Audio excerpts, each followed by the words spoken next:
Good evening and welcome to the Henry Schein Dental Academy webinar series. My name is Adam, Marketing Specialist, and I'll be your moderator. We're excited to welcome back Cindy Bickers as our speaker tonight, as she will discuss go-to strategies for creating a successful associate employment agreement.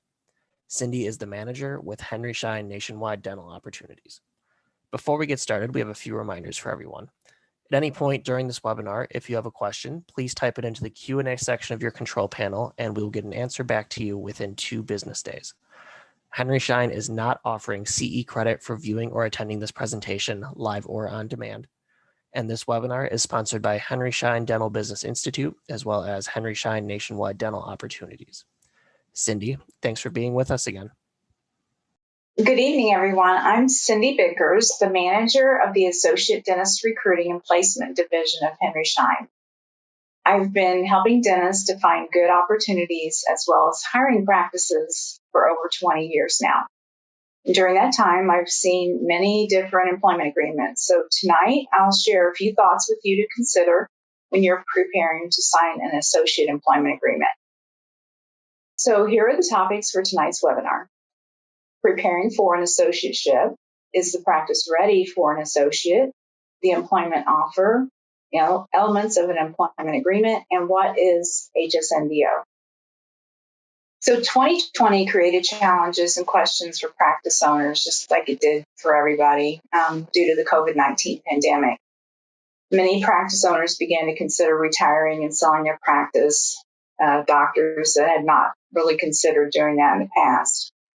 But there were also dentists who just wanted to hire an associate to take the burden off of them so they didn't have to be in the practice every day. They wanted to cut back on their time. They still enjoyed doing dentistry. They just didn't want the same schedules they had in the past. They didn't want to be in the practice every day. And whether it was the change with the PPE or the health concerns, they wanted to cut back. So there were also practices, though, unfortunately, that closed due to the pandemic. With that occurrence, many of the practices that remain open have seen a dramatic increase in their patient base. They absorbed all those patients. And the landscape continues to evolve as we move out of this pandemic. The COVID-19, it caused staff employment to be a problem for dental practices, as it did for many other companies. With many of the practices either being closed for a few months or treating emergencies only, it caused a deep decline in productivity that affected employment. Now that practices are open again, the employment problem has changed to reflect a shortage of employees in some cases, especially hygienists. Now we know about the practice owners' concerns and their goals. Before you begin your search for an opportunity, you need to establish your goals. Obviously, you want to be sure your goals fit the practice owner's plans. So think about your short and long-term goals. They probably are very different. Where do you see yourself in the future?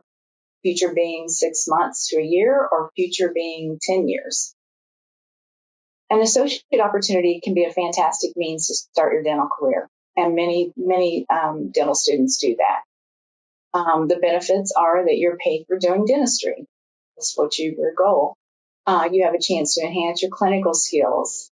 You basically have on-the-job training while you're in the practice, and you have someone to mentor you in a real practice setting. A famous quote from Mark Twain was, "To change your life, you need to change your priorities." So realistically, your priorities build your life. So determine what's important to you. The number one reason for accepting a position is location. Most associates are looking in either in a specific city or at least a general area. But others are looking for the best opportunity within several states. You have people looking all over the country sometimes. Where do you ultimately plan to live and establish roots? You should consider this carefully because most associate employment agreements contain a non-compete clause. So is this just an interim position for a short term, or will you be moving to another area eventually? If that is your plan, the non-compete may not be an issue. Be open when considering your desired location. I've seen associates turn down very good opportunities to accept something less just because it's an additional 30 minutes away. And I know there are many great practices in some of the most rural areas of the country they're looking to hire. Second priority is income. The associate's compensation must meet your financial needs. It's important. It's more important than ever with the student loan debt at an all-time high. Even if the location and the compensation are good, be sure you and the practice owner are compatible. Are you looking for different things? As an associate, if you're looking to gain experience, knowledge, and additional training, and the employer is looking to hire someone to cover his hours and days, there's clearly going to be an issue. The practice owner may not be in the practice when you're there. If you're interested in ownership, when? Are you thinking in the near future? Are you thinking a couple of years, maybe 5 to 10 years? What are your plans there? So choose your priorities wisely. Once you understand the kind of opportunity that's best for you, then you need to identify the practice type that will provide that opportunity. The main practice entities fall into 4 basic categories. You have the individual dentist or the sole proprietors, which we've always had. You have the partnerships, which are like small group practices with possibly 1 to 3 locations. You have the small group networks, which some have 3 to 20 locations or maybe 3 to 30. And then you have the corporately owned and operated practices with hundreds of locations across the country. There are opportunities available in each of these groups, so you can choose whichever suits your needs. They may be offering part-time positions instead of full-time positions. That seems to be something that a lot of practices are doing right now. The key in looking for the best opportunities to just be flexible. Some of these practices may also offer future ownership or a partnership. Another group of employers to consider are practices that are operated by local or federal government organizations. So that includes clinics in otherwise underserved areas. And these practices typically offer employment only with no ownership, but they may offer great benefits. So now that you know about your career choices, where do you start? Well, you want to start with your income needs. What will your immediate income needs be? How will you know if the offered compensation meets your needs? The first step in seeking any position is a carefully prepared personal projected budget. You want to start with an income and expense statement. Determine what your monthly living expenses are. What will happen to your expense when you start working? What new expense will you have? So you want to calculate your projected expenses. You will be combining your current and future living expenses because they may change. You want to prepare a personal net worth statement showing all estimated final balances of school loans and personal loans and just your debts in general. You're not going to be as concerned with the total. I'm sure you're concerned with the total, but at least for this example, what you really want to know is what your annual debt or your monthly payments are going to be. That's what you need to cover. So you want to add your monthly living expenses to your monthly debt payment.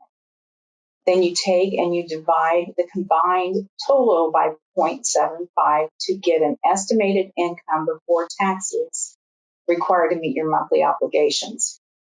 And the divisor assumes a 25% tax rate because what you're looking for here, again, is what you need to earn, and that's going to be pre-tax, before the taxes are taken out. So you want to, come up with that income, before the taxes are taken away. If you think your tax rate is going to be higher, take your deducted tax rate from the number 1 and then divide by the difference. So if you think your tax rate is going to be 30% instead of, say, 25, you would divide by 0.70 and so forth. Enter the percentage for your state and local income taxes as well, or go to an accountant for assistance. You can always do that. And then there are programs that will help you with your gross amount and your after-tax amount. I think there are programs you might be able to find on the internet. This is just purely a guide. It's a guideline for your employment purposes to give you an idea of what you need to really make.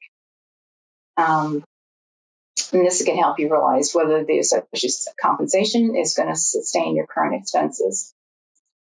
All other considerations relative to any specific opportunity versus your other goals and priorities aside, the bottom line is still the bottom line. So if you're offered compensation or offered opportunity doesn't meet your income needs, to make this work, you're going to need either a second associate position or second income from somewhere.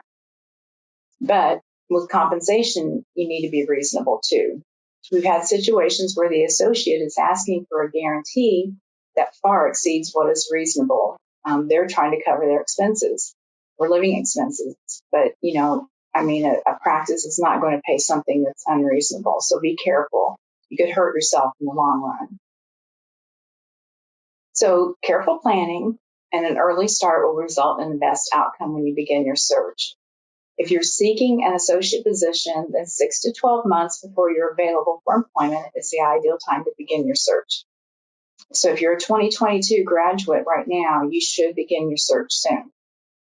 And I know we get many associate candidates come to us and think that it's way too early to start looking for an opportunity, but it really isn't. You really need to give yourself time. However, if your desired intention is future ownership, so if you want to buy into a practice or buy a practice, you really need to start a year or two before. You want to make sure that there's a lot more involved in a practice sale than there is just accepting an associate position. You've got valuations and financials and things like that. So you want to give yourself extra time for that. And especially if you plan to return to your home geographic area, because obviously if you're going to, be determined to stay in a specific location or specific area, the number of practices for sale may not be that plentiful. The biggest mistake a dentist makes is not starting the process early enough. With associateships, partnerships, and deferred sales, a transition is easier to achieve for an associate and the practice owner. It's also better because you're already part of the practice. You're working there. You have a relationship with the staff and the patients. You understand the practice policies and the day-to-day business. So it's always a great way to begin purchasing a practice or taking over or partnership, whatever, by being an associate. For a career associate or an associate who doesn't really ever want to own, there are associate opportunities available with practice owners who may be considering a practice sale or retirement.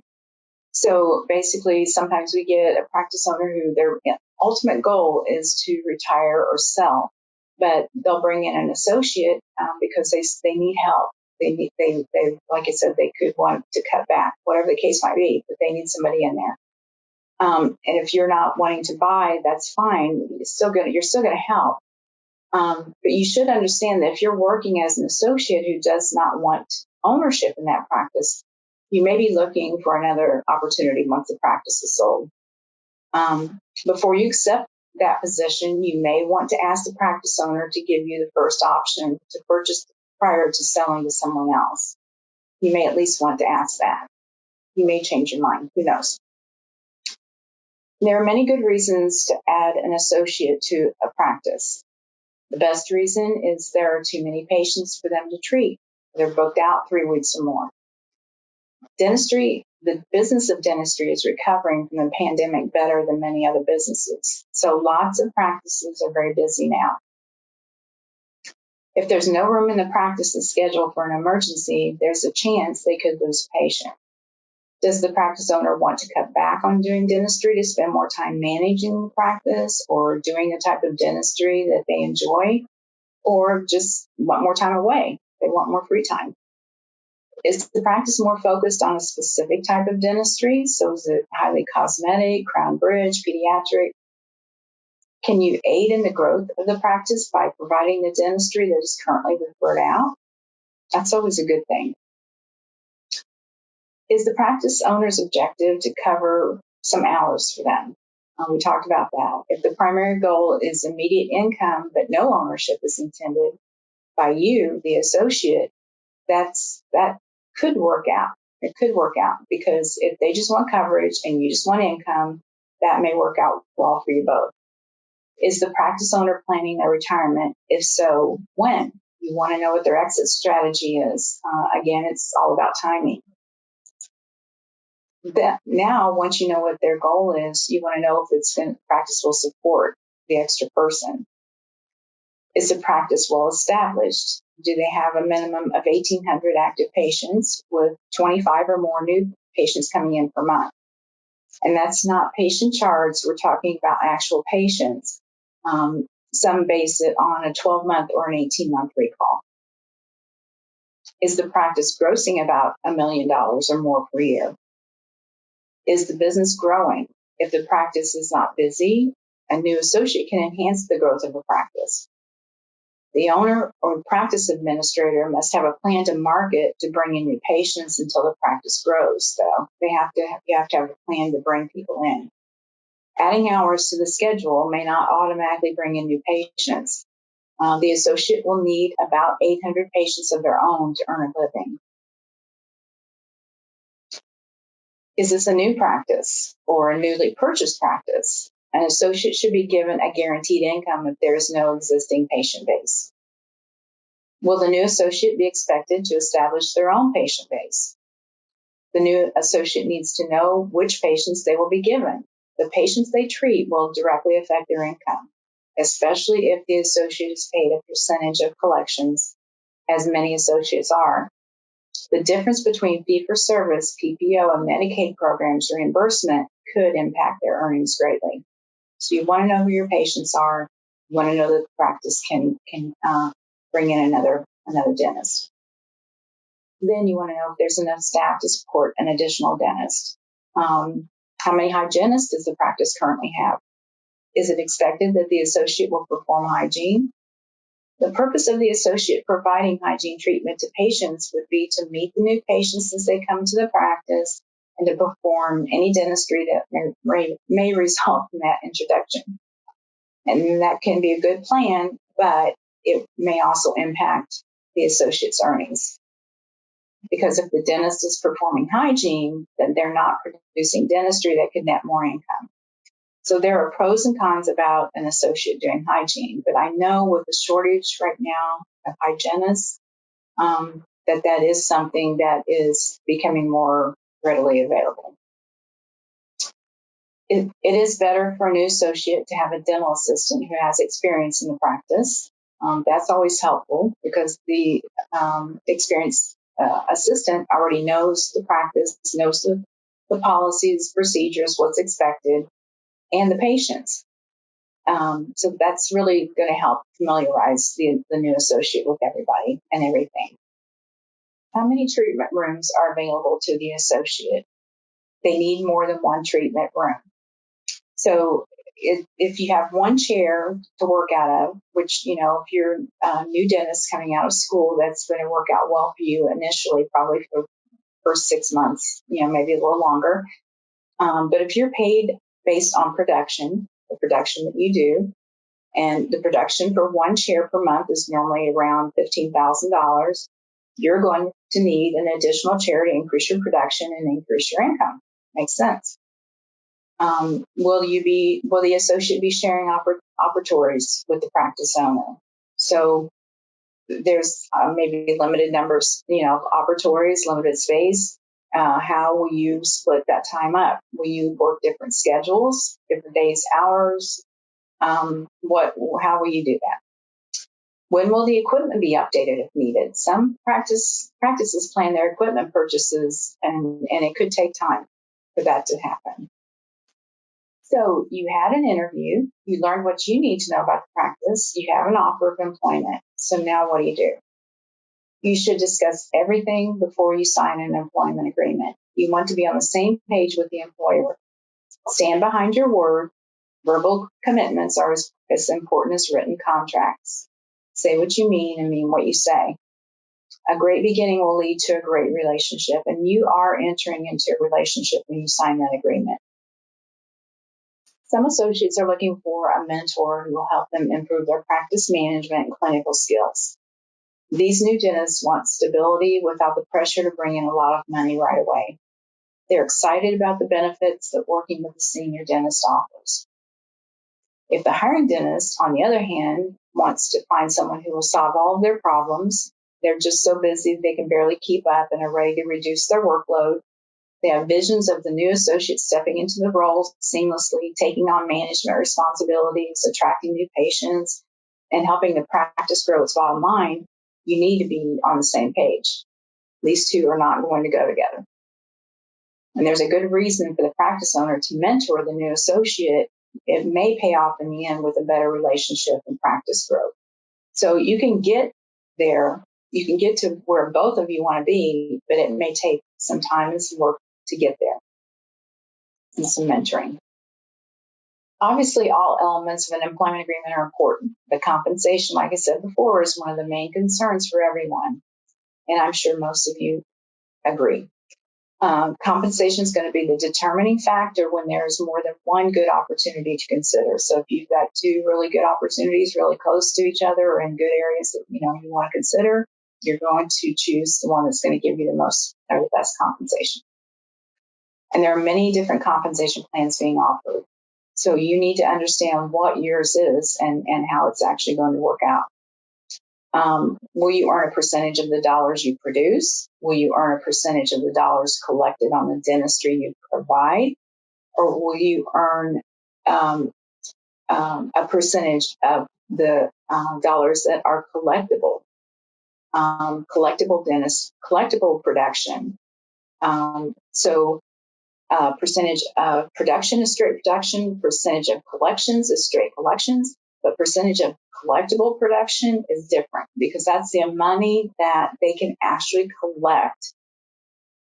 So if they're part of a PPO plan or something, that is the money that they can actually collect on that dentistry that you provided.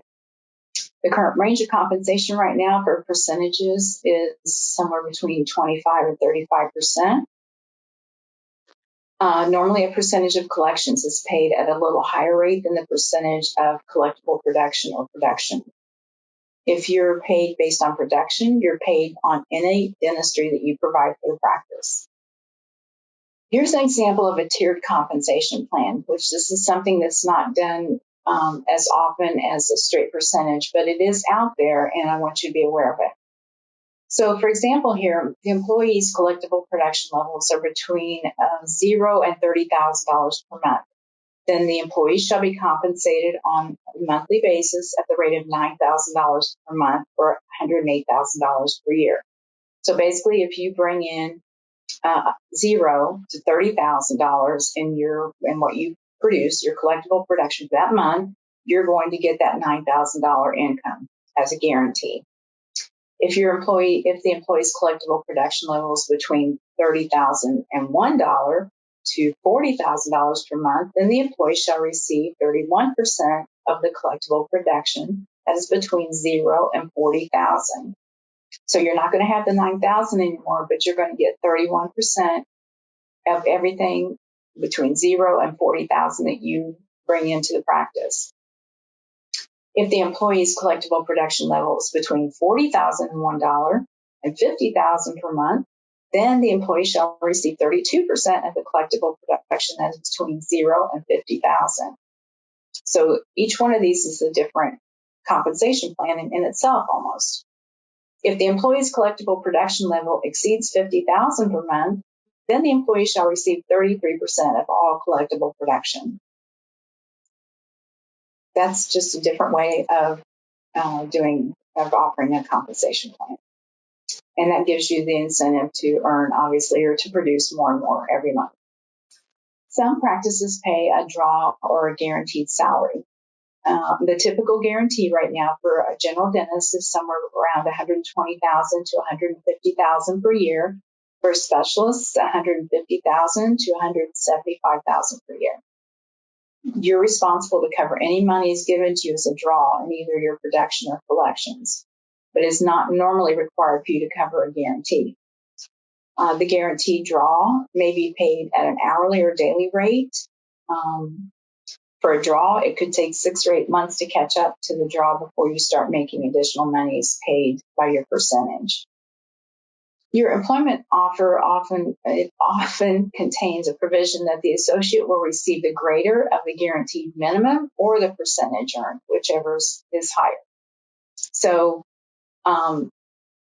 it's done this way because it provides protection for both the employer and the associate. The employer knows that they're going to be giving you a certain amount of money every month, and the associate knows they're going to earn a certain amount of money every month. But then there's also an incentive. So the guaranteed minimum puts the emphasis on the employer to make certain that the associate has sufficient patience and production. They want you to earn more, so they're going to make sure to help you out. Percentage of production and collections gives an associate incentive to produce as much as possible because you're paid more. And here's an example of a guarantee versus percentage. This example is based on the associate producing or collecting $40,000 in dentistry for the month.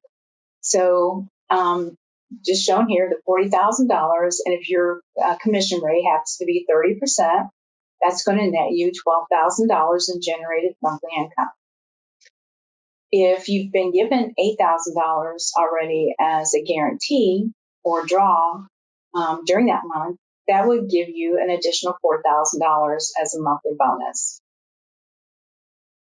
According to ZipRecruiter, I just thought this was interesting. Here's a list of the top 10 states for dentist income in the country. And you can look at the different ones and see, where you might be or where you might be looking. The average range of the average annual wage of a dentist right now is around $170,000 a year. The typical range is between $148,000 and $196,000. So with the average wage and extras like incentives, it can come out to like $180,000 a year, somewhere in that area. But again, it depends on the state. There are many states where the average dentist salary ends up being over $200,000, but then in some states it can be less than $100,000. It just depends. And here, I thought this might be interesting. This is a list of the average incomes of dentists who choose to specialize. So for a practice, adding any of these specialists to their office is going to be a very profitable decision for that practice owner. For the length of a contract, it's normally 1 to 2 years. Most contracts don't exceed 2 years. I mean, I do see some 3 to 5, but most are 1 to 2. It should show the associate schedule, or at least list some plan for a schedule. It should list whether it's a full-time position or part-time position, and your schedule should try to stay pretty close to what the agreement says. If the practice has more than one office, then there needs to be a plan. Will the associate work in one location, 2 locations? What is the intention there? And it should be laid out before you come to work and begin working. Most practices will not hire you unless you agree to a non-compete. I mentioned the location being very important earlier, and that's why. A non-compete should be reasonable in distance and duration. And I've heard of some extreme non-competes which exclude an entire state, which that's really unheard of. The distance is usually based on the drawing area of the practice. That's what it should be determined by. The duration for the non-compete is typically 1 to 2 years after you leave the practice. And ideally, it should not be effective during the first 6 months of employment, because a new dentist coming into the practice, chances are if they leave the practice in a relatively short period of time, the patients probably will not follow them. Of course, anything can be written in an agreement. We all know that, but it may not be held up in a court of law. In some states where the non-compete is not enforced, the non-compete is written backwards as business assistance fee. So in return for the practice owner's assistance or mentoring during the time that you work there, you will pay them a fee for that service. and it could equate to 50% of the gross receipts of that practice for that time period. The only way to pay one of these fees is out of pocket, because a bank's not going to loan money for a business assistance fee. At least that's my understanding. So will you be able to accept this position and the outcome? If you leave the area for a year or two before returning, if that's what the agreement is based on, is a year or two, you'll be released from liability. But if you want to live in this area, it may not be a good thing, or it may not be convenient for you to leave for a couple of years and then come back. So think about that before you sign. It's my understanding that non-solicitation clauses are legal in every state, but I'm not an attorney and I don't want to give you any kind of legal advice. Okay. What deductions will come from your compensation? Who pays the lab fees? Are lab fees deducted from the associate's gross collections or production, or are lab fees deducted from the associate's net collections or production? The difference impacts the net earnings of the associate and how it's calculated. And I'm going to give you an example of both here. So the lab fees deductions are normally calculated to coincide with the associate's compensation or commission. So if you use this method, the practice pays 70% of the lab and the associate pays 30% of the lab. And the way it's done is you take your gross collections or production, so say it was $3,000 for the day, subtract the $300 lab bill, that nets $2,700, and then give you your 30% commission of that, equates to $810. That's what you're paid for the day. That's if the lab fee is deducted from the gross. You're going to get $810. Here's an example of the lab fees being deducted from the net. You have the same $3,000 in collections or productions for the day. You get your 30% commission rate first. That gives you a net of $900 for the day, your earnings.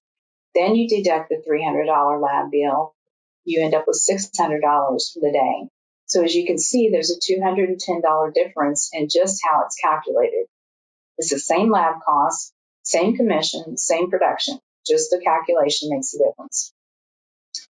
In some examples, for some lab fees are deducted or split 50-50 with the practice. Practice owner pays 50, you pay 50 of your own.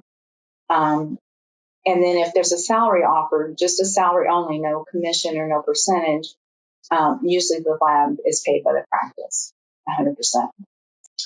Health insurance, who pays? Is it only offered to the associate to pay on their own, or is it partially paid or totally paid? And a lot of times what I hear from people that offer health insurance, it's paid, if it is paid at all, it's paid for the individual. It's not a family plan that's offered to be paid.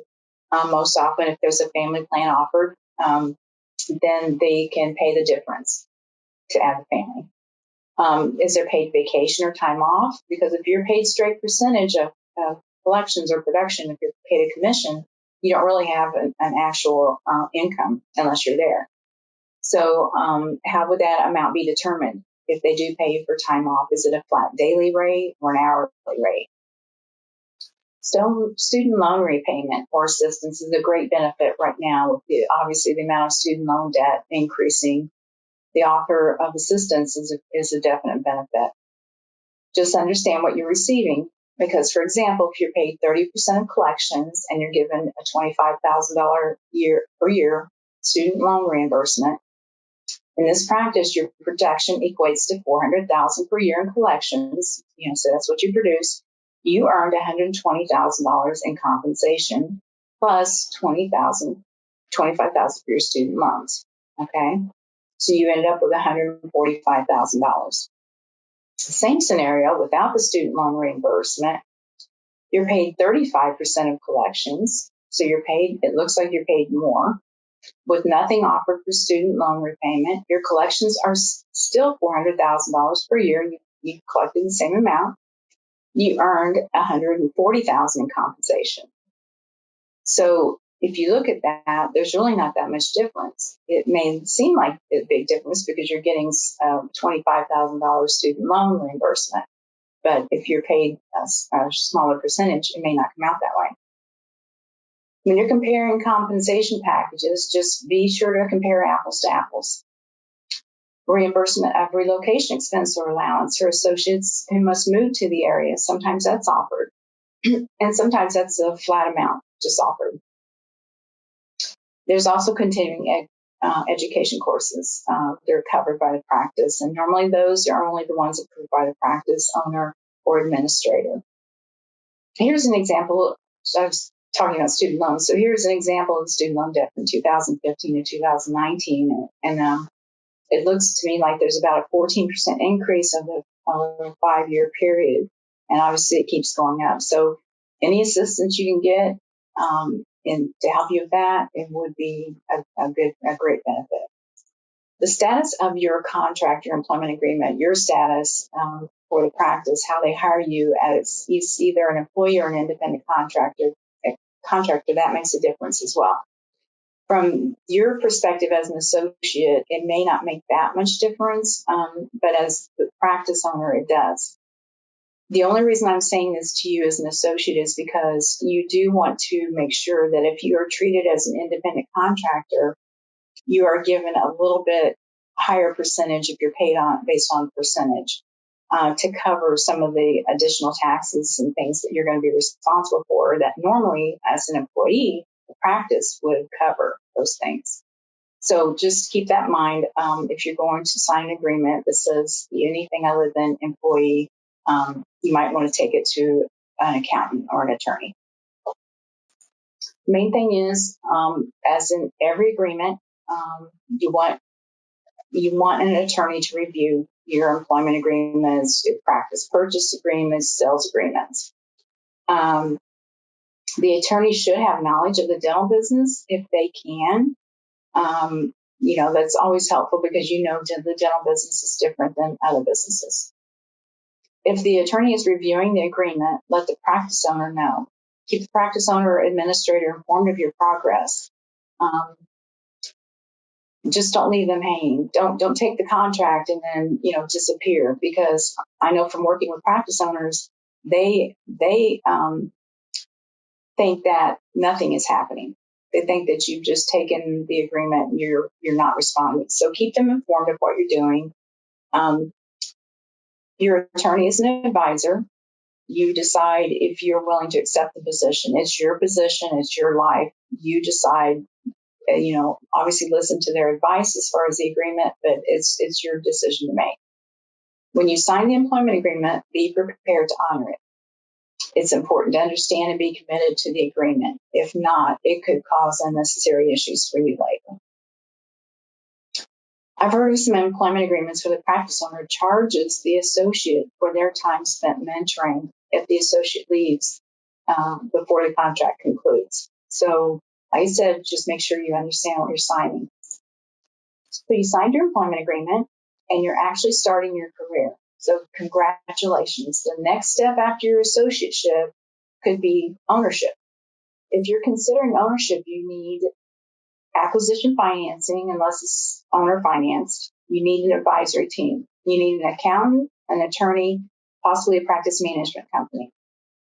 While an associate, in preparation for ownership, we recommend that you should learn everything you can about the business operations, concepts, and the business of dentistry to ensure future success as a small business owner. The employment offering future ownership buy-in, so basically a partnership or some sort of ownership. You want to have a pre-employment buy-in option or letter of intent. You want to have a buyout option exercise date. You want to have a pre-employment practice valuation, so it tells you what the practice is worth when you come in there, and the agreement on the buy-in purchase price or how the purchase price will be determined. There are probably some associate buy-in conditions to be met, which normally relates to just financing, like obtain a pre-approval letter from a bank that says you're going to be able to buy this when the time comes. You want to have an agreement on how the income and compensation will be split amongst the partners. One of the complaints I hear from practice owners who have partnerships is that they produce much more than their partner in the dentistry that they do, but their agreement allows for an equal distribution of net profits. So you want to look at that. You may become an owner or partner in a group practice. I'm hearing that more and more with some of the groups that they're offering, some sort of ownership, whether it's buying a percentage of the practice or just buying shares, whatever the case might be. It depends on the business structure. If you want to buy out a practice or buy a practice or purchase practice as an associate, you want to come in and have the pre-employment buyout option or letter of intent. You want the buyout option exercise date. You want the pre-employment practice valuation, all the same thing. You want the agreement on a buyout purchase price or how the purchase price will be determined. And you want the pre-buyout conditions to be met. So it's pretty much the same things that you're looking for either way.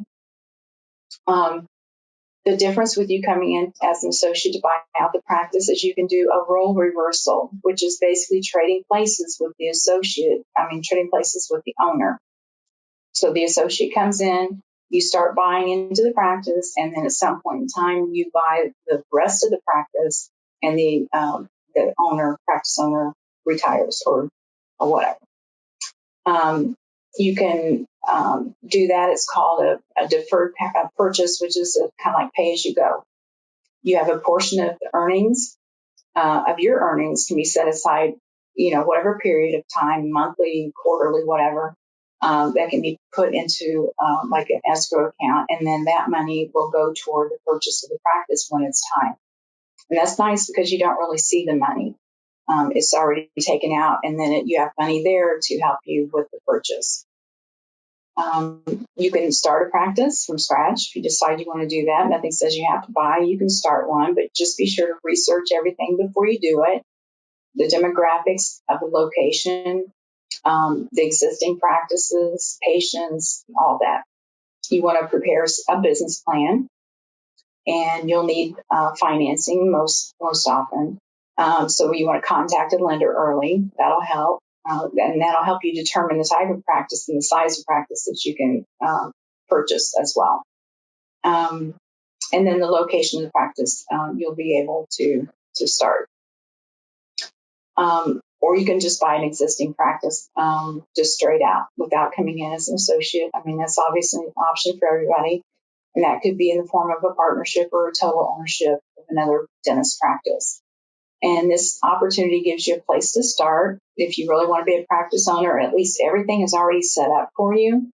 All the equipment, the staff, the patients, everything is there. You just, but you still need to do your due diligence before buying. This is buying into your future, so you want to make sure it's the right decision. If you're planning for a practice purchase or partnership, it's very important that both parties agree on the values of the practice, and that's going to prevent any dispute later. So you may want, if you want to or offer the deferred purchase or pay-as-you-go plan, it's important to know at the time of purchase, this is going to be the amount. If you come into an agreement to buy a practice and then decide you're going to determine the amount later, many times that deal never comes about. So if you agree on everything up front, most often it's going to work out. If you don't agree on everything up front and you decide things later or change them as you go, a lot of times they don't. Partnerships can be like marriages. So you want to plan your success. You don't want to wait for it to just happen because it may never happen for you. So here's who HSNDO is. We're a full-service associate recruitment and placement service for dentists. We work with general dentists and specialists. We work with dentists only. We offer exposure to hundreds of opportunities and hundreds of candidates. Many are searching confidentially. We have a national presence. We're not local or regional. We offer a stress-free confidential search. We offer assistance with negotiating the employment agreement, just like we talked about the employment agreement. We see them. We can, we're not attorneys again, but we can tell you if it's something that we've seen. We can not give you advice, but we can help negotiate. So we can go back to the practice owner and say, this is what the candidate wants. Or we can go to the candidate and say, this is what the practice owner wants. Basically work like a mediator. The fee structure, our fee structure is designed to place the burden on us to perform. So if you're looking for a new opportunity or thinking of hiring an associate, let us help you. We'll be happy to help. The clients that we work with and candidates we work with come to us because they want the best associates who are the right fit for their practice. We've been recruiting dentists for more than 20 years, so we've made thousands of successful placements.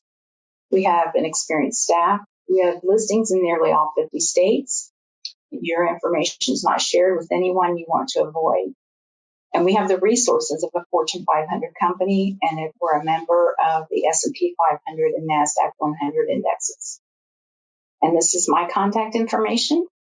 So I just want to thank you for spending time with me this evening. I hope you're able to glean a bit of information from tonight's presentation. If you have any questions or if we may be of any assistance, please find my contact information here or take it down. I wish you and your family all the best of health and have a good night. Thank you. Thank you, Cindy, for another great webinar.